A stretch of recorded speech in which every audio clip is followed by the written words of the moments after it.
Assalamualaikum warahmatullahi wabarakatuh. Perkenalkan, saya Julia Susi Anastasia Sianturi dari kelas MJ 406, Program Studi Manajemen PJJ S1. Pada kesempatan ini akan melakukan presentasi untuk pengambilan nilai UAS mata kuliah Manajemen Perbankan, yaitu terkait analisa bank yang sehat. Saya mengambil studi kasus pada Bank BCA. Profil bank Bank BCA merupakan bank swasta terbesar di Indonesia berdasarkan total aset dan kapitalisasi pasar. Bank ini didirikan pada 21 Februari 1957 dan tercatat di Bursa Efek Indonesia dengan kode saham BBCA. Bank BCA dikendalikan oleh keluarga Hartono melalui PT Dwi Muria Investama Andalan yang berafiliasi dengan Grup Jarum.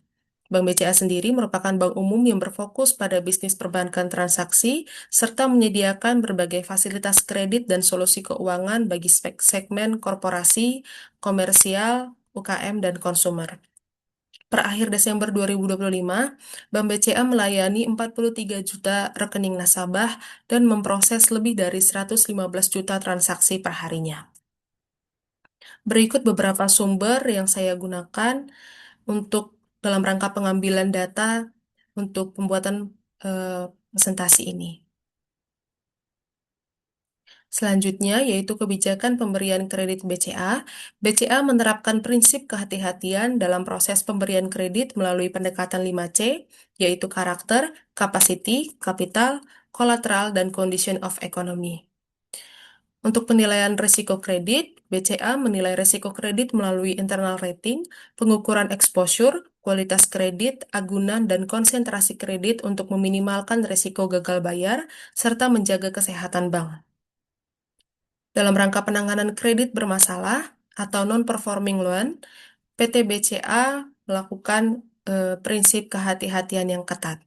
Dan dalam rangka penanganan non-performing loan, untuk memastikan calon debitur memiliki kemampuan dan kelayakan dalam memenuhi kewajibannya, sehingga dapat meminimalkan risiko terjadinya gagal bayar, beberapa hal yang dilakukan oleh BCA yaitu yang pertama, restrukturisasi kredit, dengan memberikan solusi penyesuaian syarat pinjaman bagi debitur yang mengalami kendala finansial, agar tetap dapat memenuhi kewajibannya, meliputi perubahan jadwal, suku bunga, atau jangka waktu. Kemudian ada mekanisme aset yang diambil alih atau AIDA. PT BCA aktif menggunakan instrumen ini untuk menyelesaikan kredit bermasalah, di mana AIDA menjadi salah satu unsur yang secara efektif membantu bank mengurangi rasio non-performing loan dengan memindahkan kredit macet menjadi aset yang bisa dikelola lebih lanjut. Kemudian yang ketiga yaitu pencadangan memadai atau em, yaitu PT BCA menjaga rasio pencadangan kredit bermasalah atau NPL coverage ratio di level yang sangat kuat, yakni mencapai 174,6% dengan rasio kredit bermasalah atau NPL terkendali di kisaran 1,7%. Kemudian dampak kebijakan kredit dengan prinsip kehati-hatian dan manajemen risiko berdampak positif terhadap kinerja Bank BCA. Hal ini terlihat dari ekspansi kredit sebesar 7,7% pada tahun 2025, mampu meningkatkan produktif dan kualitas kredit tetap terjaga dengan LAR 4,8% dan non-performing loan sebesar 1,7%.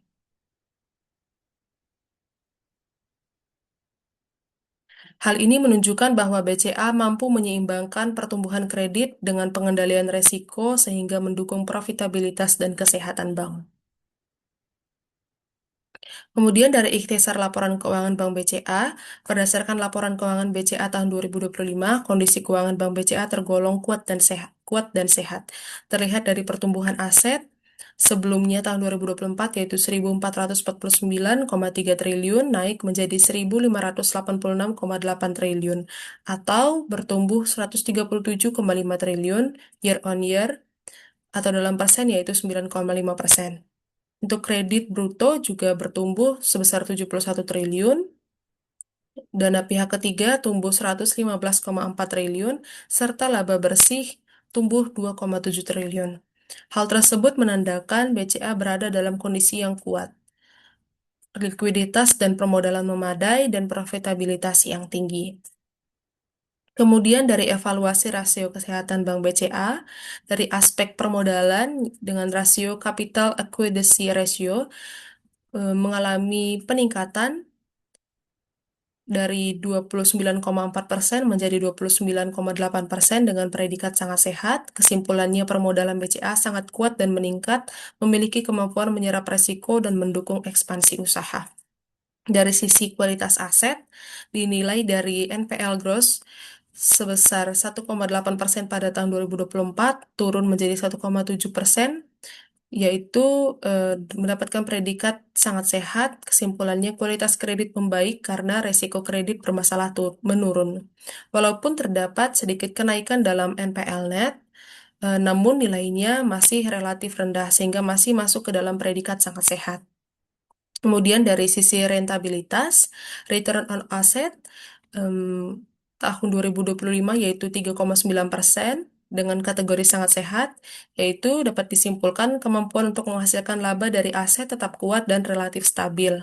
Untuk return on equity, mengalami penurunan dari tahun 2024 ke 2025 menjadi 23,3% dengan predikat sangat sehat. Kesimpulannya yaitu tingkat pengembalian modal tinggi meskipun mengalami sedikit penurunan.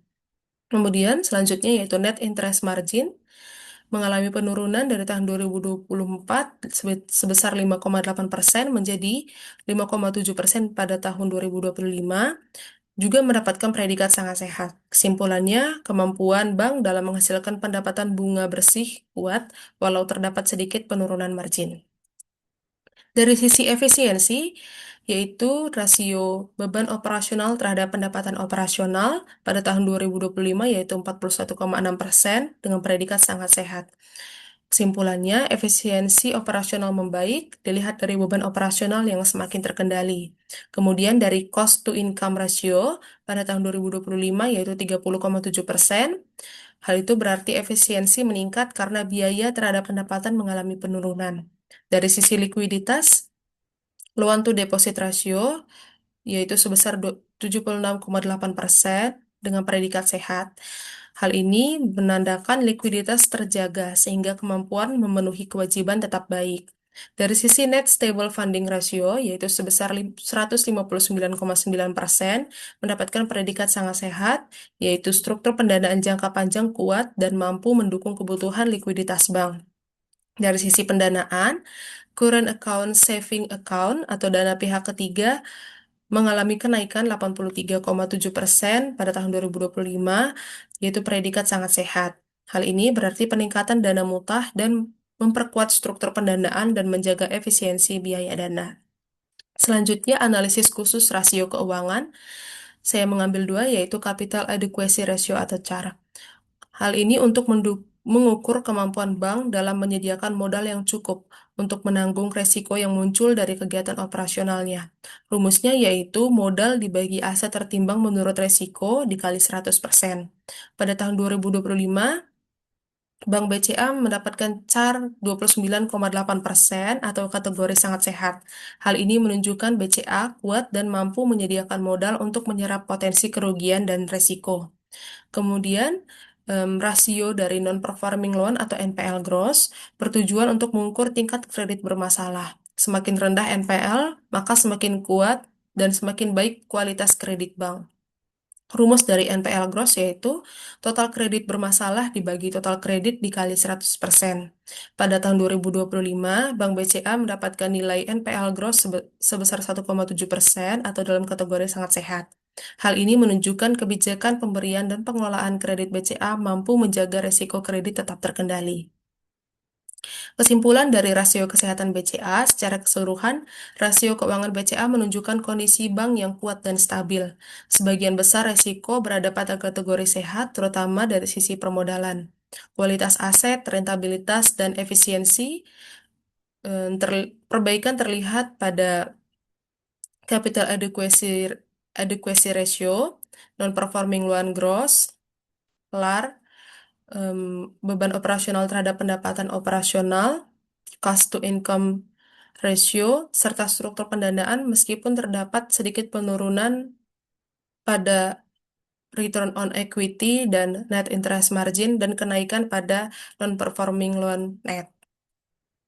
Kemudian jasa bank dan digital banking BCA, saya mengambil dua, yaitu mobile banking, BCA Mobile, dan My BCA. Mobile banking merupakan kanal transaksi digital paling besar. Pada tahun 2025, volume transaksi BCA melampaui 40 miliar transaksi, meningkat 16,5% jika dibandingkan tahun sebelumnya. Kemudian, jasa bank berikutnya yaitu QRIS atau QR Payment. Transaksi QRIS BCA tumbuh 170% pada tahun 2024. Layanan ini banyak digunakan karena mempermudah pembayaran di merchant dan transaksi antar pengguna. Kemudian kontribusi digital banking.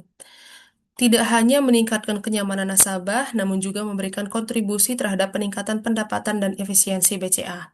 Pada tahun 2025, pendapatan provisi dan komisi bersih BCA mencapai 19,66 triliun atau meningkat 9,3% jika dibandingkan dengan tahun sebelumnya. Pendapatan dari current account saving account dan transaksi mencapai 14,01 triliun atau naik 8,7% dan menyumbang 71% dari total pendapatan provisi dan komisi. Semakin sering nasabah menggunakan m-banking dan layanan transaksi BCA, maka semakin besar potensi dana mengendap pada rekening giro. Pada tahun 2024, menunjukkan 99,8% volume transaksi BCA dilakukan melalui kanal digital, sedangkan hanya 0,2% yang dilakukan melalui cabang. Namun hal tersebut juga terdapat beberapa risiko digital banking. Beberapa di antaranya yaitu resiko keamanan siber, potensi ancaman seperti phishing, malware, pencurian kredensial, serangan terhadap sistem teknologi informasi, dan sebagainya. Kemudian ada resiko gangguan sistem, yaitu resiko gangguan pada aplikasi, jaringan, atau sistem pembayaran yang dapat menghambat transaksi. Kemudian ada resiko fraud seperti penipuan dan transaksi tidak sah. Lalu ada resiko perlindungan data, yaitu resiko perlindungan informasi pribadi dan keamanan data. Selanjutnya yaitu rekomendasi strategi. Beberapa rekomendasi yang bisa diberikan yaitu yang pertama, strategi meningkatkan ketahanan dan keandalan infrastruktur digital. Penerapannya yaitu memperkuat kapasitas sistem, backup data, disaster recovery, pemantauan sistem secara berkala, dan pengujian ketahanan layanan digital. Dampak terhadap kinerja dan kesehatan bank yaitu mengurangi risiko gangguan sistem, menjaga keberlangsungan transaksi, meningkatkan kepuasan dan kepercayaan nasabah, serta menjaga stabilitas operasional bank. Strategi berikutnya yaitu memperkuat keamanan siber dan fraud detection. Penerapannya berupa meningkatkan sistem keamanan berlapis, pemantauan transaksi secara real-time, penggunaan AI untuk mendeteksi adanya aktivitas yang mencurigakan, dan meningkatkan edukasi nasabah terkait phishing dan social engineering. Dampak terhadap kinerja dan kesehatan bank yaitu mengurangi risiko fraud dan serangan cyber, menjaga kepercayaan nasabah, serta meningkatkan keamanan dan keberlanjutan layanan digital BCA. Strategi yang ketiga yaitu diversifikasi melalui digitalisasi. Dengan mengoptimalkan mobile banking, QRIS, virtual account, dan layanan transaksi digital lainnya untuk memperluas sumber transaksi dan pendapatan, serta meningkatkan efisiensi pengelolaan dana. Dampak yang diharapkan yaitu memperkuat likuiditas dan stabilitas keuangan, meningkatkan efisiensi dan sumber pendapatan, serta mendukung kinerja dan kesehatan BCA secara berkelanjutan. Baik, selanjutnya yaitu kesimpulan. PT Bank Sentral Asia (TBK) menunjukkan kondisi yang kuat dan sehat. Digital banking merupakan salah satu faktor pendukung utama karena meningkatkan kemudahan transaksi bagi nasabah dan memperkuat current account saving account dan pendapatan berbasis transaksi. Namun, pertumbuhan digitalisasi harus diimbangi dengan penguatan keamanan cyber, pencegahan fraud, dan perlindungan data. Demikian presentasi dari saya. Mohon maaf apabila terdapat kesalahan kata dan perbuatan. Wassalamualaikum warahmatullahi wabarakatuh.